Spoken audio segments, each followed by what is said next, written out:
For most of this decade, George Stephanopoulos has been a part of our public life. First as a spokesman for the Clinton campaign and the White House, and now as a commentator here at ABC News.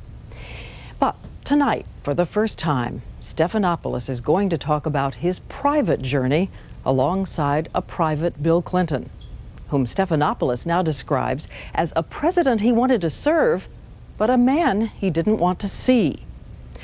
Since so many former members of the White House team have criticized Clinton, you have to ask this question: do aides have a duty to remain loyal to the president?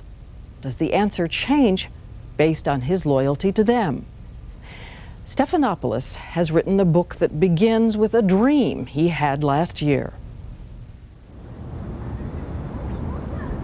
Days after the Monica Lewinsky story broke in January 1998, I had a dream about President Clinton. I was back in the White House when word of some horrible tragedy broke out, and the president would have to give an interview on it right away. The president said exactly the right thing. And then I get up and I walk back across the Oval, and I find myself in this tiny room, papered with nude pinups of Monica Lewinsky. And right then, I realized that this was something I was going to be struggling with for a long time. The president that I loved and admired, and the man that I feared and was always afraid, I guess, that, you know, maybe something like this would happen. Tell me the one moment in the Monica interview that was most quintessentially Bill Clinton to you. I think the moment when she talks about how she told him she loved him, and he never said to her he loved her, but she believed it was true. I mean, that's the essence of his appeal right there. He creates this bond of empathy and inspiration, almost uniquely, in every single person that he meets. Is he loyal? It's not the first word I would use. He's not consciously disloyal. But I think it's hard over time because he's just willing to move on to the next project, the next goal, the next idea, the next fight or victory. Sacrificing people? Just not thinking about it. Loyalty and betrayal, dreams and disappointment.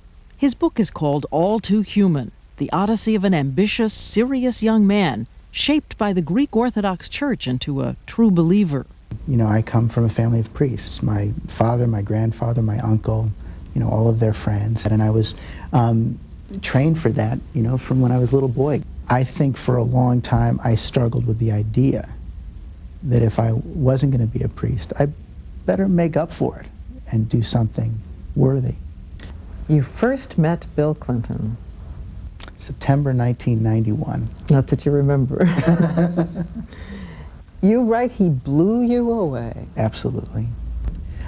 He didn't say any specific thing to me in that meeting, but by the end of the 20 minutes, I felt indispensable to him, felt like no one else could do what I could do for him, and I had to do it. And what did you think he was in the very beginning? Smartest politician I've ever met.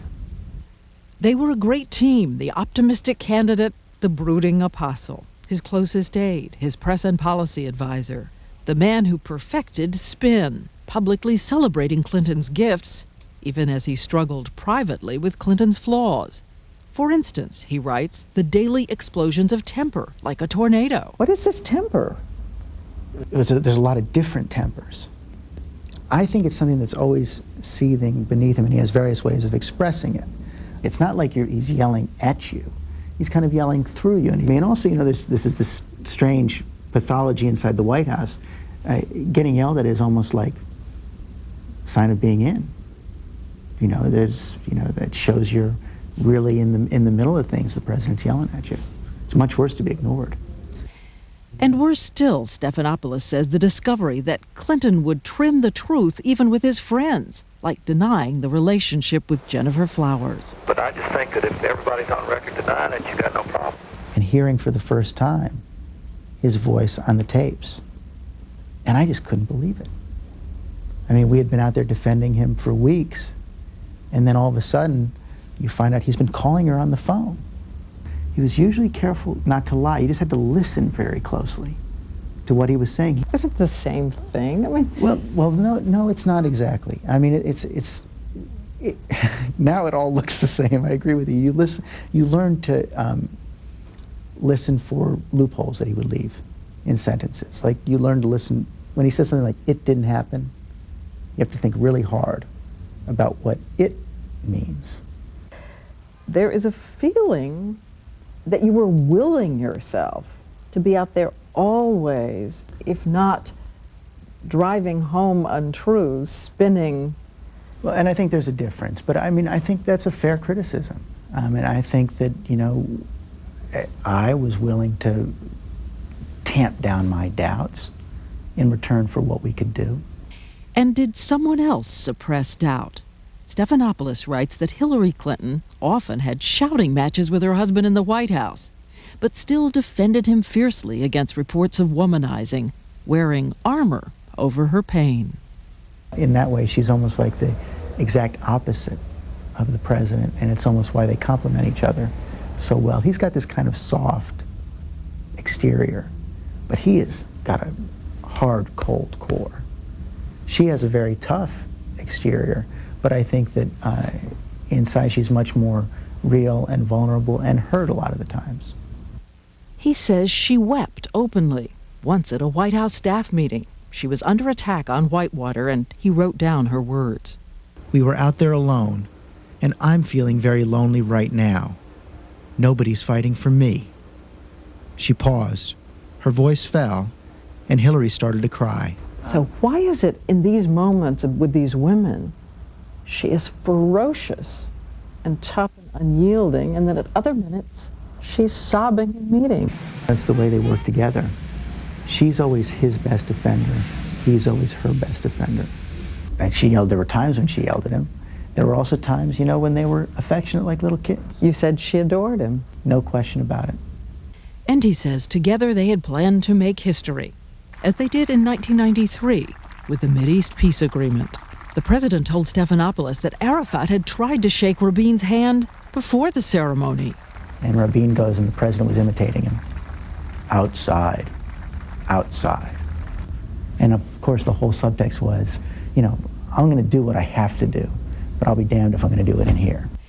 But Stephanopoulos says when there was pressure, a cynical Clinton would emerge, like calling in Dick Morris to tailor White House policies directly to the polls, and blaming the old loyalists for problems and leaks. Stephanopoulos drifted further into disillusionment. Did you feel abandoned? I felt depressed and about everything that had happened, and also about being on the outs. You know, when in the White House, it's like a royal court.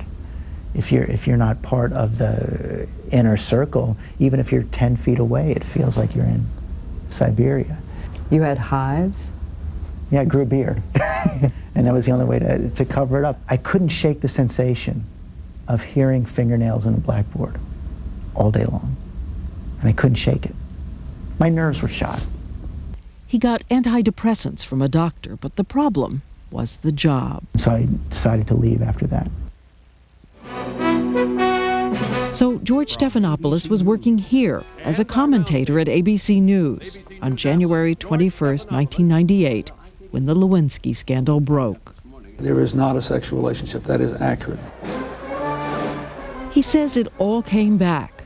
Clinton's recklessness and concern for himself. One of the disheartening things about reading about the whole Monica relationship is that you see, as he feels he's getting in more trouble, he'll say almost whatever he needs to say to her to make it better. You know, even going so far as to hint that, you know, maybe we'll be together someday. And it's just disappointing. I believe that the allegations are completely untrue. And like the old days, he says, the president used those who cared for him most to defend him with untruths. Again, he reads from the book.